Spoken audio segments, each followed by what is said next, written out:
Welcome back to the Friday Sports Show, and I'm delighted to now be joined by one of the latest Port Adelaide signings. His name's Hugh Jackson. He's a midfielder and a forward. He was drafted in 2021 with pick number 55. Hugh, it's great to get you on the Friday Sports Show. How are you? Good, thanks, Ellis. Thanks for having me. Great to have you on. Now, before we get into everything, Hugh, I just want to touch on the very sad news yesterday that Port legend Ian Hannaford, the three-time premiership-winning Port legend, he passed away yesterday. He actually hails from one of our service areas here on the Flow, that being Riverton. He's a star player from the regions whose legacy I'm sure you'd love to emulate one day, being a country boy yourself, Hugh. Yes, definitely. I think coming from the country, it's always that speculation that the city boys are better, and I think especially his legacy is left behind at Port Adelaide. I think it's great for me and other country boys to look up for, and especially other Port players as well, just how much of a great player and person he was. So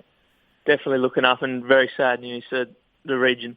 Yeah, we certainly echo that here at Flow. Now, Hugh, on a much lighter note, it was only, it feels like it was only yesterday when I was watching Port win the premiership back in 2004. You were 1 year old at the time. So that puts into great perspective how young you actually are. So what's it like knowing now that, you know, it's all done and you're an actual AFL player now, mixing and mingling with the stars of the club? Has it all sunken in? Yeah, it did take a couple months to settle in just because I've been a Port Adelaide supporter my whole life. So I didn't remember much of the 2004 grand final, and I'm pretty sure I want to make new memories of a grand final this year. And I think the team we're putting up on the park, and I think we've got the players and staff to make that possible. And I think, yeah, I'm trying to be a part of that, and I think it's just incredible to be out there with the players you've probably touched on, like Travis Boak, Robbie Gray, Ollie Wines, the Brownlow medalist. So there's obviously some big names there, and I'm just really enjoying training with them and getting to know them a lot more as well. Yeah, I can imagine. And can you talk us through what your first couple of days at the club were like? What was that whole experience like? Were you nervous sort of walking through the door for the first time? Did the star players all welcome you pretty quickly? Take us back to that time. Yeah, it was the first of 5 year players there, and Travis was there, and he's been there for a lot longer than 5 years. So it was great to see the older boys there for sort of when they're not really meant to. They have a couple more weeks off because they're in the system for so long. But I think it was great they're really welcoming them older players, and I think we've got such a good group there that they're all really welcoming. So I really found my feet really early, whereas some probably struggled, but I think there's such a welcoming community, and I really found my feet just because I knew them all pretty much. And, you know, if you support a different club, it's a lot different going to a club you don't really know, whereas I knew everyone there, and it was just the environment I loved to be in. So I was obviously nervous walking through the gate for the first time, but I think there was an inner excitement of the young Hugh Jackson coming out and meeting all these star players that he loved. Oh, that's fantastic, Hugh, and we're very happy for you. We'll talk about pre-season now.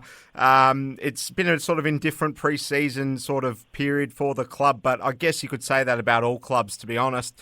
So talk us through what that's all been like, and on a personal front as well. I understand you've had some injury troubles going back from December last year. So on a personal front and in the collective sense too, what's the pre-season been like at Port Adelaide? Yeah, I reckon the collective, we've actually handled the situations really well. Like COVID obviously plays a bit of a part, but we've taken all the precautions, wearing masks around the club every stage possible. So we've really made sure that we're doing everything right so that we're out on the track. And I think Port Adelaide, you know, we're tracking really well. I've never done a pre-season like this before. It's just so much running, and I'm probably not as used to the work rate, but I think it's great that you've got other boys around you going through the same stuff. And it's a really good environment to be in on the training track, and I've been in rehab for the past 3 months with my hip surgery that I had in early December. So I reckon that was another part of my emergement onto the training track. Is I've been with the rehab boys like Orazio Fantasia, Charlie Dixon with his ankle, Miles Bergman with his shoulder. So I've grown really great connections with those few lads, and I think it's really helped with me on a physical side to be in the gym every day, moving in onto the training track now where I feel a little bit stronger. So I think there's good and bad things. Obviously not training for a long period of time is obviously bad, but it's gone really quick. It's been 15 weeks already. So, you know, it's just, if you put it on a longer time scale, it goes really quick. So I'm really excited to be out there now. Yeah, I'm sure you are. And can you talk to us about what the roadmap is like to unleash you, Hugh? Is there plans to sort of bring you through the Maggies first, or what's it all looking like? What are the discussions with Ken been? Yeah, Kenny's been really good with us young boys. He talks to us quite often, and I think it's really just I want to put my best foot forward. I think there's no saying I'm going to get a game round one because I've just started training. So I reckon just putting my best foot forward, training as hard as I can. And I reckon round one Magpies, if it is, or if it's later in the season playing AFL, it is what it is. I'm just really happy to be in amongst it and training right now. So we'll see how we go. Yeah, we're all very excited to see you get on the park. Now, there's significant pressure on Port this year from the outside. The expectations are very high for a number of reasons. So what's it like on the inside? Does Ken Hinkley, the coach, does he ensure that professional bubble gets maintained? Or is it easy to sort of, particularly as a younger player without that experience, is it easy to sort of buy into the hype on the outside sometimes? I think our playing group is really good at hiding that stuff away. I think we're a strong connective group, so we really talk amongst ourselves and we don't really listen to outside noise as much as we've had it coming at us like in the past couple of years. So I think for us to keep our head down and just do what we do best is really important for us, and I think we're going places this year and the only way we're going to do that is by focusing on what we need to do. So I think we're in a good headspace to get it done this year. Speaking to Hugh Jackson, the 2021 Port Adelaide draftee in the AFL. Now, speaking about drafts, Hugh, why don't you take us back to that night in 2021, a Thursday night that I'm sure you'll never forget in your entire life. You were selected for Port at pick 55. So what a special feeling it must have been for you. Yes, that was probably a moment I'll never forget. Obviously, getting your name called out on national TV, that's something you won't forget, and having my family all there going through the emotions as well is just something special. So I won't forget that night, and you can't really describe the feelings you're going through with the nerves and excitement all happening at the same time. So, I'm really happy that I've picked up by a club that I love so much, and, for them to call my name out is just something special. Did you get a call from Ken Hinkley quite soon after it all? Yes, it was very soon. Kenny called me about 5 minutes after, and there was actually a few phone calls as well, so I was trying to pick which one will be him. So, it was very exciting.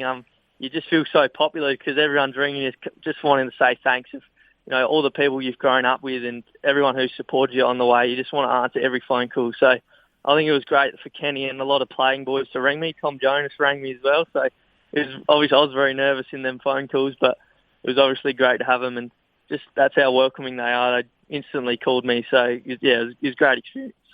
Special stuff. Now let's talk about you as a player. You impressed at under 18 level with the Roosters. You averaged 29.3 disposals. You're considered a midfielder or forward that has the ability to play both centrally or out wide on the wings. So what else can you tell us about the kind of player you are, Hugh? Like you said, probably a midfielder. Last year I was predominantly in the guts, so yeah, that's where I've been training with Port. Obviously, I'm a lighter frame. There's probably Ollie Wines in there that'll be doing it. So I think more so a wing or half forward is what I'm looking to do. And I think the Maggies as well, there's a great range of players. So I'm pretty happy to play anywhere. And I think my position at the moment is really just unknown as I've just started training. So we'll see how we go. But yeah, it was a great year with the Roosters. I love all the boys that I played with and still keep in contact with most of them. So I think that was a really important year for me, especially in the draft year, to really make some friendships and memories. And we'll just finish on you growing up in Crystal Brook in South Australia, your hometown, playing for the club there too. So talk to us about that and what it's like being raised in country Australia where football is so prevalent in daily life. Yeah, football's very important to our Crystal Brookians. We just love it out there. We bleed it, and there's definitely some people there that have helped me along my ways. There's Shane Arvin, the Coon boys at North Adelaide, they've been my leaders and they've been inspirational to me. And I think there's a couple of boys come out of Crystal Brook who have just been stars, like Campbell, as I touched on, he's won a Magarey already and he's only been in the Sandful for a couple of years. And I think just people like that to bring the country into the city and show us what we can do is something special, as there's many country lads with that talent around the state. So I think it's really important that country boys really get involved in their footy and try and take it to the highest level they can. So that was really important for me at Crystal Brook. They're a great community and I love everyone there. So I'm hoping to get back there this weekend and see them all. Hugh Jackson, the recent Port Adelaide draftee in the AFL, we wish you all the very best of luck, and we look very much forward to seeing how your journey unfolds at Port Adelaide. Thanks so much for speaking to us on the Friday Sports Show on Flow FM. All the best, Hugh. Thank you very much, Ellis. Thanks for having me. And still to come in the next hour, we'll be speaking to Ricky Lambert, our very own Ricky Lambert, about all things EPL, the English Premier League. Plenty of games set to happen from across the weekend. We've also got an interview with Jess Ritchie, the Assistant Secretary of the Rainbow Risers 240 event taking place in Victoria this weekend. Up next, though, it'll be a very familiar voice here across the Flow airways. It's Big Brucey Phillips. He'll be on to talk all things Murray Town's cricket and the games that we can anticipate for the weekend's action coming up. That's right after this. Don't go anywhere.